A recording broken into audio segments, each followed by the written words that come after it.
Yeah, as I've said before, that's not a decision I'm making today. What we do want is a public inquiry, because after seeing what we saw in committee, it is clear that the Liberals and Conservatives want to play a political game and score points because both parties are implicated in some of these serious allegations. And we think that it's not about scoring political points, it's about protecting our democracy. And that's why we put forward the motion for a public inquiry. We're happy to see if we receive support on that. We now want to see the government move forward. We want to see Prime Minister Trudeau move forward on the public inquiry because that will provide independence, nonpartisan, and transparent way to deal with these very serious allegations. Certains diront que dans une enquête publique, les gens, par exemple comme le directeur du SCRS ou encore la commissaire aux élections fédérales, ne pourra pas tellement dire plus. Ils vont encore nous servir les ententes de confidentialité, puis bon, les informations classées secrètes. Est-ce que c'est le bon outil malgré tout? Puis pourquoi c'est le bon outil malgré tout? Parce que ces informations-là, on ne lèvera pas le secret sur ces informations-là quand même. On apprécie, on reconnaît qu'il y avait, on va avoir d'informations dans une enquête publique aussi qui va être potentiellement confidentielle. On accepte ça, on reconnaît ça, on comprend ça. Mais la différence, pourquoi on exige l'importance d'avoir une enquête publique, c'est vraiment pour avoir deux choses, non partisan et transparent.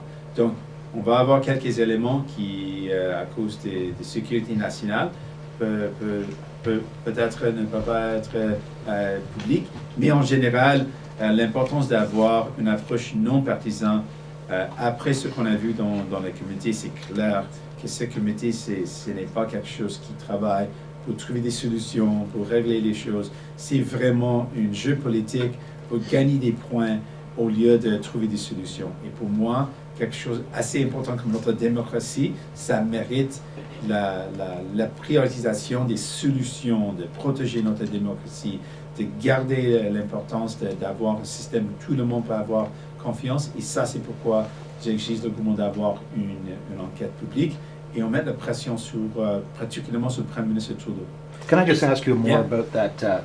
While you're working to maybe convince the government to hold a, as you say, nonpartisan independent inquiry, there's still the work of the Parliamentary Committee, of course, PROC, and Conservatives on that committee have some very specific individuals they like to have testify, specifically Katie Telford and so on.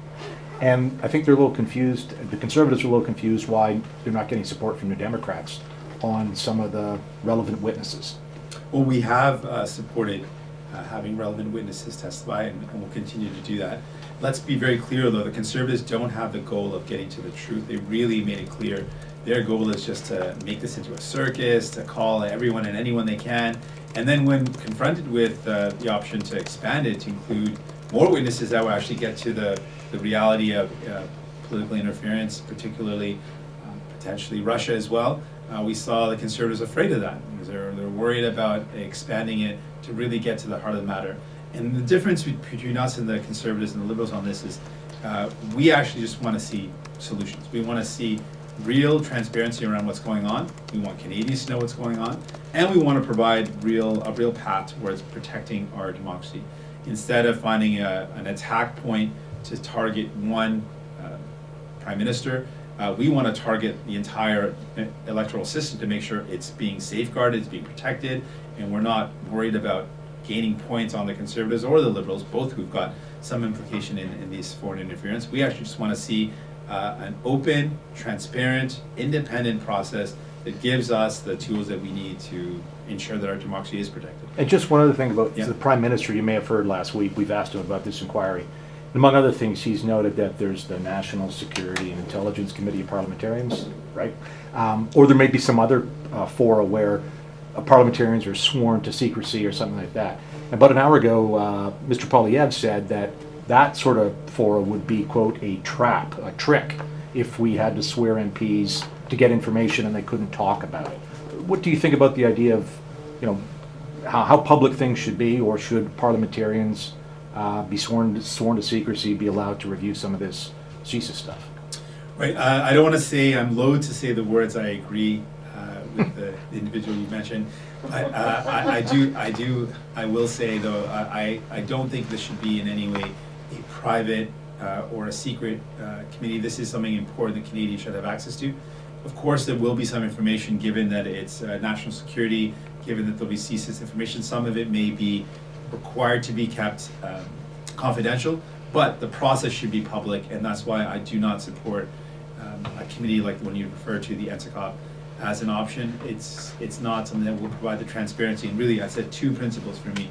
It's the nonpartisan independence, and secondly, it's the transparency. Public should be involved in the sense that they should know what's going on.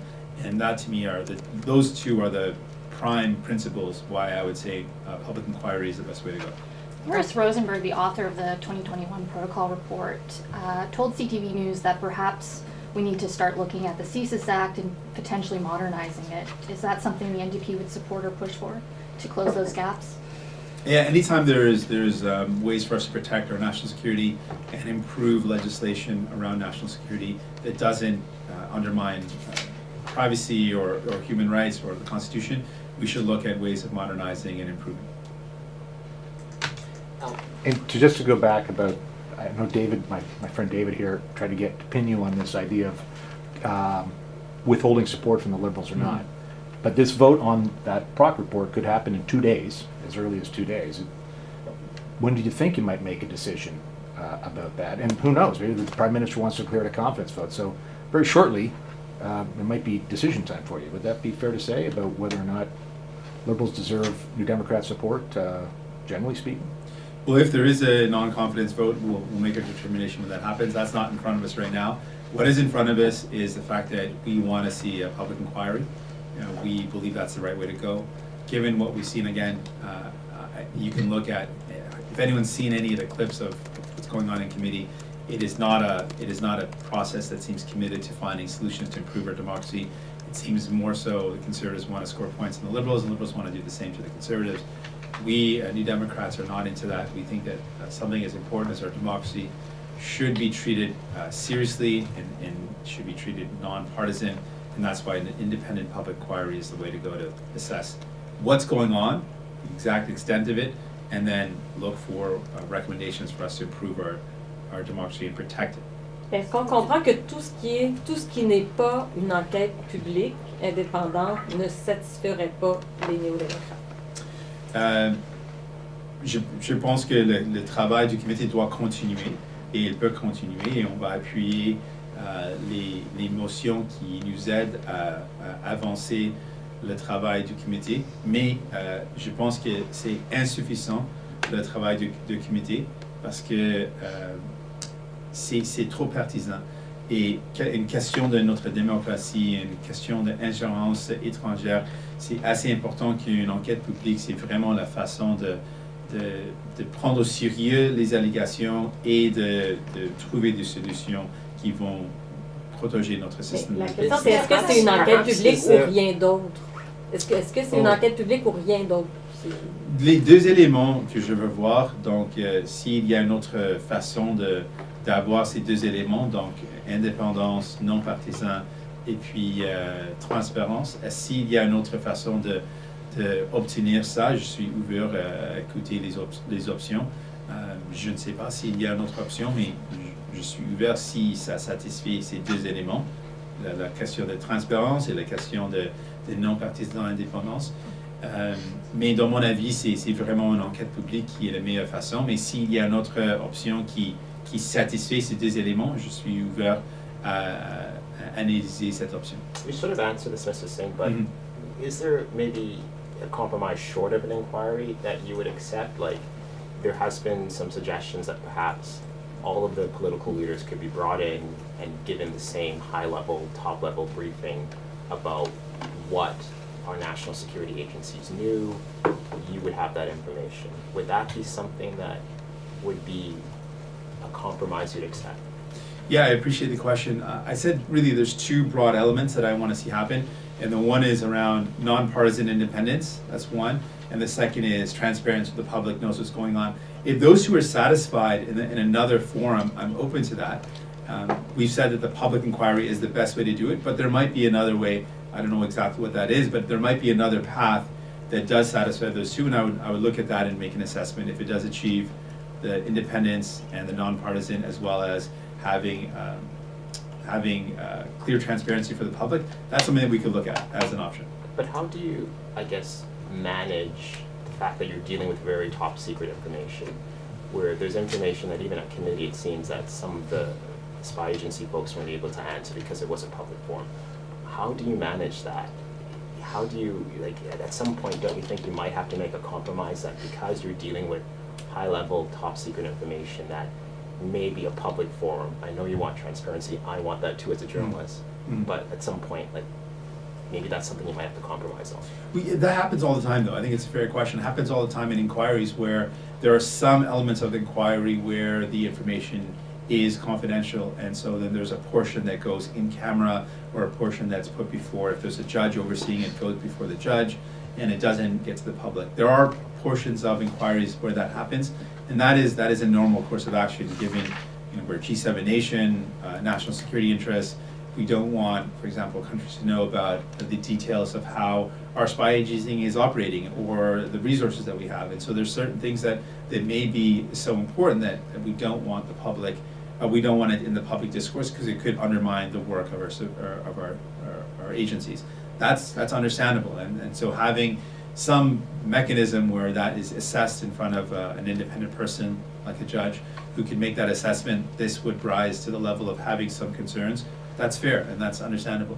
But the general principle is, given the foreign interference and given the implications that a foreign government is trying to influence, in this case we know so far, nomination meetings, that is very serious. And we want the public to know that we're taking steps to assess exactly what happened and how broad this is, and then take steps to recommend how can we prevent this from happening in the future.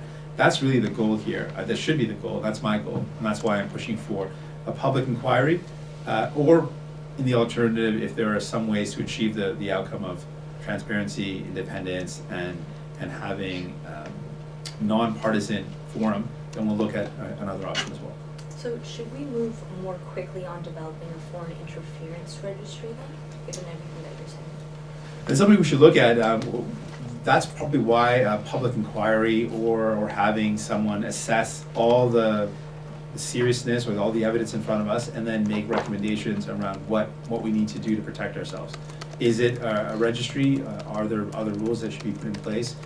What other protections can be put in place in terms of nomination meetings and nomination meeting processes? These are all the questions that are very legitimate questions that we need to have some evidence gathering and then some expert advice around how we fix it. And that's exactly why we think a public inquiry will help us get both of those things.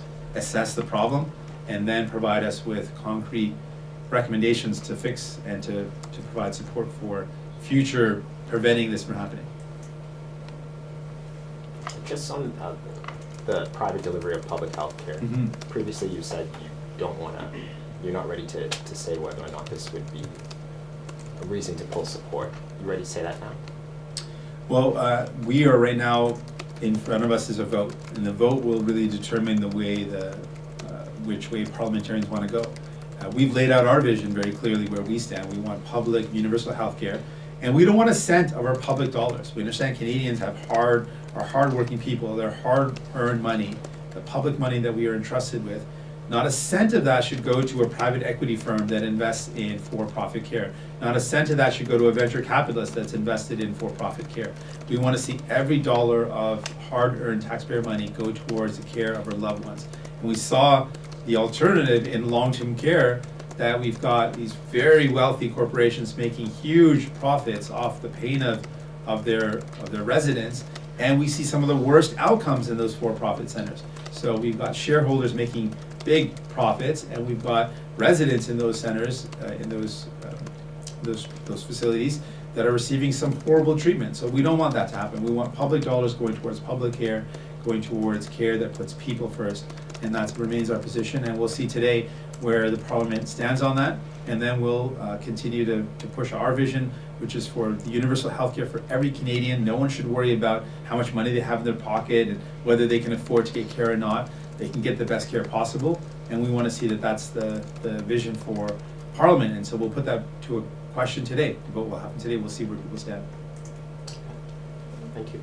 Thanks so much. Nessie, thank you. I can check online and see Sure. if there's a question. Sure. If you have a question, aussi les étrangers de pouvoir poser des questions. Si vous avez des questions à parler, vous avez une fonction de règlement pour vous And while we're waiting, do you want to maybe sit on the Agriculture Committee on Wednesday to have a question for Galen Weston? Oh, I'll be there. Okay. Yeah, just tune in. I'll be there. And there are no questions online, so thank Sure. you very Thanks so much. much. Appreciate it. Oh, Thank you. wait, maybe you could talk to us about what you want to do on Wednesday. Yeah, sure. I'll give you a little touch on that. We'll have a press conference on that closer to when it happens. But just for folks, we summoned the executives of the large corporate grocery chains because we've been long saying that corporate greed is driving up the cost of living, and now we're seeing more and more economists that are supporting this vision. We even have the Bank of Canada that's admitting that profit-driven inflation is a legitimate concern, and that the increasing of interest rates has not impacted the price of groceries. And it shows that really this is not an interest rate susceptible issue. This is corporate greed that's driving up the cost of living. We've got economists in Europe that are also acknowledging that this is happening across the world, where the greed of corporations is they're using the cover of inflation to increase profits. We're seeing more and more or mounting support for this position. And so we're going to hear from the CEOs. We're going to call them to the committee. They're coming on Wednesday. And we'll ask them questions. Why is it that you are making massive profits while Canadians are struggling to buy their groceries? Why is it that week after week grocery prices continue to rise, their profits continue to rise, and Canadians are struggling? And we'll put those questions to the CEOs. And we've received lots of feedback from Canadians around the questions we should ask. And I'll be asking those questions in committee on Wednesday. Thanks.